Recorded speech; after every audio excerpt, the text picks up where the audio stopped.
पिछले कुछ वक्त से पूरे देश के साथ उत्तराखंड में भी जगहों के नाम बदलने का एक ट्रेंड सा आ गया है।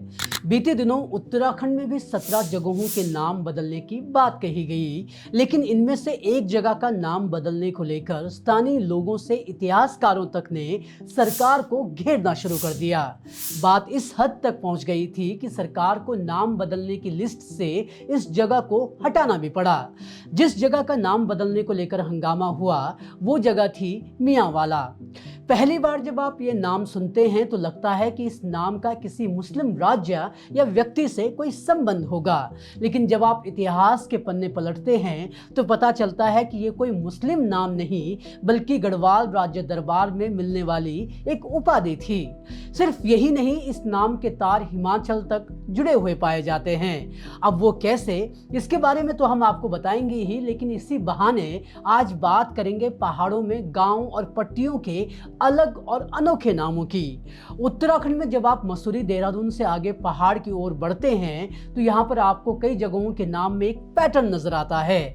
कहीं आपको गांवों के नाम के आगे स्यूं लगा मिलता है, जैसे कि पैडल स्यूं, गंगवाड़ स्यूं, असवाल स्यूं, तो वहीं कुछ गांवों के नाम के साथ कोट लगा हुआ मिलता है, जैसे कि बड़कोट, फकोट, चांदकोट। वहीं कुछ गांवों के नाम में खाल तो कहीं सैंड लगा हुआ मिलता है। हिंडोला खाल, वीरों खाल, गैर सैंड, थली सैंड जैसे कई नाम हैं। अब सवाल उठता है कि उत्तराखंड के गांवों के नाम में लगने वाला ये स्यूं, खाल, कोट, सैंड आखिर आया कहां से?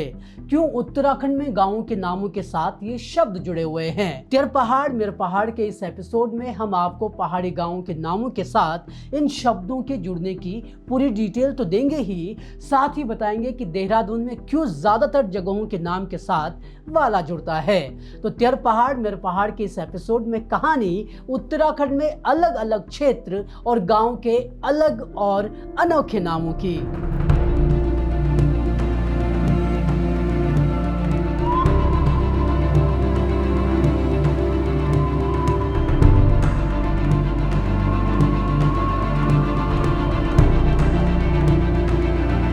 वो कहते हैं ना कि नाम से ही पहचान होती है, और जब किसी भी चीज़ का नाम बदला जाता है तो उस जगह का सिर्फ नाम नहीं बदलता बल्कि उसकी पहचान भी बदल जाती है।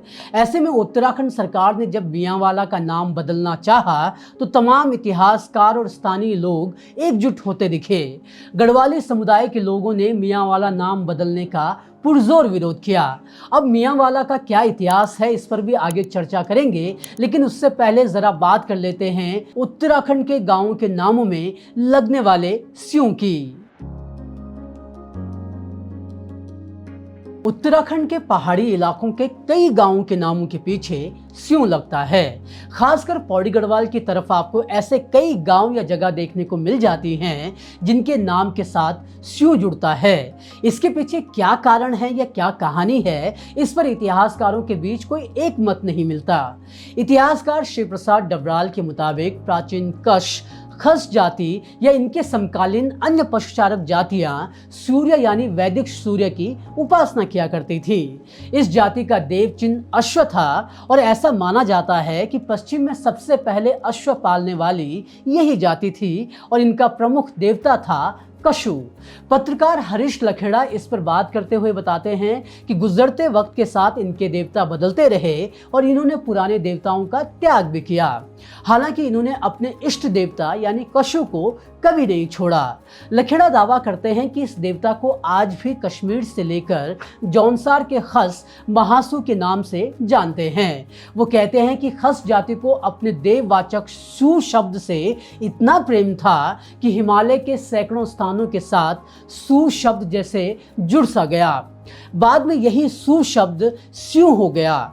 दूसरी तरफ कई रिपोर्ट्स राहुल सांकृत्यायन का हवाला देते हुए बताती हैं कि शू या सू शब्द किन्नर की प्राचीन भाषा में देवता सूचक शब्द था। इसमें हिंदू आर्यों ने महा लगाकर महासु बना दिया, जो कि जौनसार का सबसे बड़ा लोक देवता है और यही किन्नर जाति का भी देवता साबित होता है। प्रोफेसर डी डी शर्मा अपनी किताब उत्तराखंड ज्ञान कोश में इस बात का समर्थन करते हुए हुए नजर आते हैं। वो लिखते हैं कि स्यू शब्द का विकास किन्नर भाषा के शू शब्द से हुआ है। वह भी शू शब्द का मतलब देवता से बताते हैं। डीडी शर्मा कुछ नामों का उदाहरण भी देते हैं, जैसे कि सितौन स्यू, रावत स्यू, बंगार स्यू, मन्यार स्यू, कंडार स्यू, खफोल स्यू, महासू या महाशू इत्यादि। डीडी शर्मा बताते हैं कि कुमाऊं मंडल में भी शू शब्द का चलन नजर आता है। हालांकि यहाँ पर यह स्यू से शो हो जाता है, जैसे कि द्वारसों, त्यारसों, धड़सों, उखलसों, अरसों, हलसों, बमस्यों, खनस्यों। वहीं रायपति राम बहादुर अपनी किताब गढ़वाल एंशिएंट एंड मॉडर्न में स्यू को सिंह का अपभ्रंश मानते हैं। दूसरी तरफ कुछ इतिहासकार स्यू को सीमा का अपभ्रंश भी बताते हैं। वैसे तो स्यू नाम पढ़ने को लेकर अलग अलग मत हैं, लेकिन ज्यादातर इतिहासकार इस नाम को देवता से जोड़ते हैं।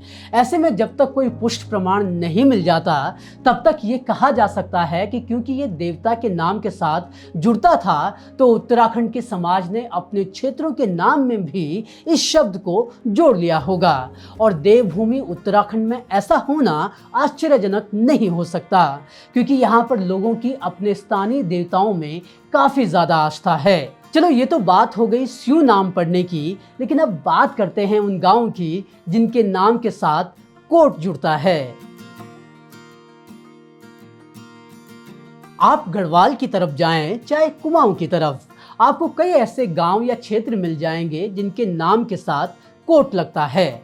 कुमाऊं में आपको बाराकोट, फलदाकोट, धनियाकोट, अस्कोट समेत अन्य कई क्षेत्र मिल जाएंगे जिनके नाम के साथ कोट जुड़ा हुआ है। वहीं अगर आप गढ़वाल की तरफ आएंगे तो यहाँ पर भी आपको कई जगह मिलती हैं जिनमें कोट शब्द जुड़ जाता है। बड़कोट, धूमाकोट, आराकोट, सुवाकोट, चुलाकोट समेत कई ऐसी जगहें हैं। प्रोफेसर डीडी शर्मा कोट नाम पढ़ने को छोटे किलों से जोड़ते हैं। वो अपनी किताब उत्तराखंड ज्ञान कोश में लिखते हैं कि कोट दरअसल छोटा किला होता था। यह अक्सर पहाड़ी सामंतों और मांडलिक राजाओं द्वारा तैयार करवाए जाते थे। इन्हें दुर्ग और बुंगा भी कहा जाता था। शर्मा बताते हैं कि कोट शब्द संस्कृत के कूट शब्द से निकला है और कोट के रक्षक को संस्कृत में कोटपाल कहा जाता है। इन छोटे छोटे किलों में भी जो और छोटे किले होते थे उन्हें कोट्युला या कोटुली कहा जाता था, जैसे कि रतगल कोटुली, गंगाला कोटुली, असवाल कोटुला जैसे कई नाम हमें मिलते हैं। यानी कि अभी भी आप पहाड़ों में जिस भी स्थान या गांव के नाम के पीछे कोट लगा हुआ देखते हैं, वहां अतीत में कोई ना कोई किला यानी कोट जरूर रहा होगा। कुमाऊं की तरह ही गढ़वाल में भी किलों का प्रचलन था। यही वजह है कि यहाँ भी कोट नजर आते हैं। प्रोफेसर डीडी शर्मा बताते हैं कि कोट नाम उत्तराखंड तक ही सीमित नहीं था। वो कहते हैं कि ये नाम एक सार्वभौम यानी यूनिवर्सल नाम था और यही वजह है कि उत्तराखंड से बाहर पाकिस्तान के और उससे सटे कुछ इलाकों के नाम भी ऐसे ही मिलते हैं, जैसे कि बालाकोट, धीरकोट, रावलकोट, कमलकोट समेत अन्य कई स्थान हैं। डीडी शर्मा का ये तर्क सही भी बैठता है, क्योंकि उत्तराखंड में गढ़ यानी किले होने का जिक्र कई इतिहास की किताबों में मिल जाता है। बल्कि ये भी फैक्ट है कि गढ़वाल 52 या उससे ज़्यादा गढ़ों को मिलाकर बनाया गया है।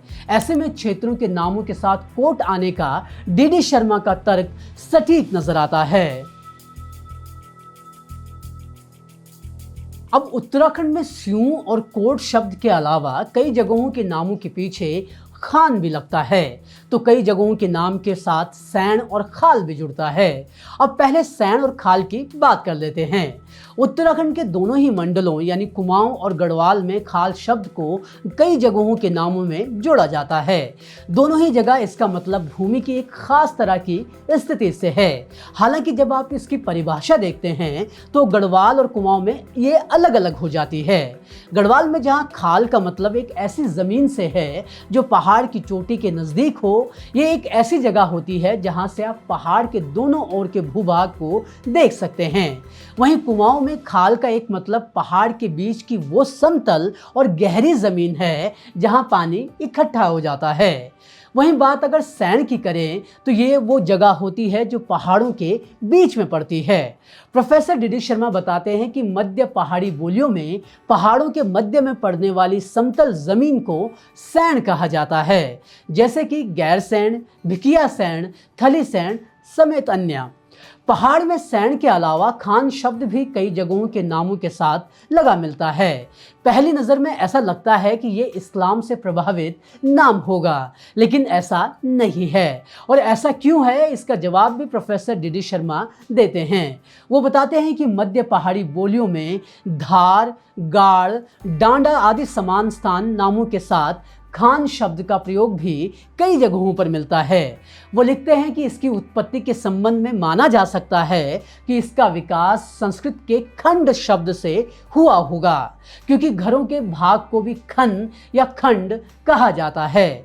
इसी प्रकार से जगहों के लिए खन, खान का प्रयोग भी किया जाता रहा है। यानी इससे साफ हो जाता है कि उत्तराखंड के पहाड़ी क्षेत्रों में जिन जगहों के नाम के साथ खान जुड़ता है, उसका मतलब खंड यानी कि एक भूभाग से है। देहरादून में कितने वाला हैं और आखिर क्यों नामों के पीछे वाला लगता है, ये एक ऐसा प्रश्न है जो हर कोई देहरादून वासियों से पूछता है। अब देखिए, देहरादून कोई आज का हिल स्टेशन तो है नहीं, बल्कि ये अंग्रेजों के शासनकाल से ही पर्यटकों के लिए बेस्ट हिल स्टेशन भी रहा है। आज भले ही देहरादून में कंक्रीट का जंगल उग आया हो, लेकिन एक वक्त था जब यहाँ पर खूब फल और सब्जियों के बाग हुआ करते थे। और यही फलों और सब्जियों के बागान थे जो न सिर्फ इस शहर की पहचान बने, बल्कि अलग अलग जगहों को इन्होंने नाम भी दिया। उदाहरण के लिए बड़ोवाला क्षेत्र में एक वक्त पर बड़ यानी बट के पेड़ बहुत होते थे, इसीलिए इस जगह का नाम बड़ोवाला पड़ गया। इसी तरह आमवाला में भी कभी बड़ी तादाद में आम के बगीचे हुआ करते थे, तो ये आमवाला कहलाया जाने लगा। ऐसे ही अनारवाला में अनार, जामुन वाला में जामुन, नींबू वाला में नींबू, आदू वाला में अदरक हुआ करता था, तो नाम भी उसी से जुड़कर बन गया। वहीं जातियों की बहुलता की वजह से भी यहाँ पर वाला नाम पड़े। ढोबाल जाति के लोगों का बाहुल्य होने के कारण ढोबाल वाला नाम पड़ा। कुआं वाला में कभी काफ़ी संख्या में कुएं हुआ करते थे, तो इसे लोगों ने कुआं वाला बुलाना शुरू कर दिया। माजरा से पहले ITI के ठीक सामने वाले मार्ग पर बसे ब्राह्मण वाला में एक समय में अनेकों ब्राह्मण परिवार रहा करते थे, तो ये क्षेत्र ब्राह्मण वाला कहा गया। मोटा मोटी देहरादून के जिस क्षेत्र में जिस चीज़ की बहुलता थी, उसी के आधार पर उस क्षेत्र का नाम भी रख दिया गया।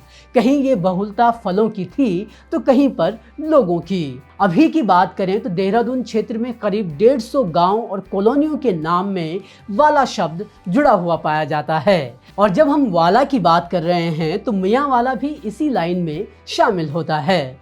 मियाँ वाला का नाम मियाँ लोगों की वजह से पड़ा है, और ये मियाँ मुस्लिम समुदाय के अमा मियाँ अब्दुल नहीं है, बल्कि ये एक उपाधि थी।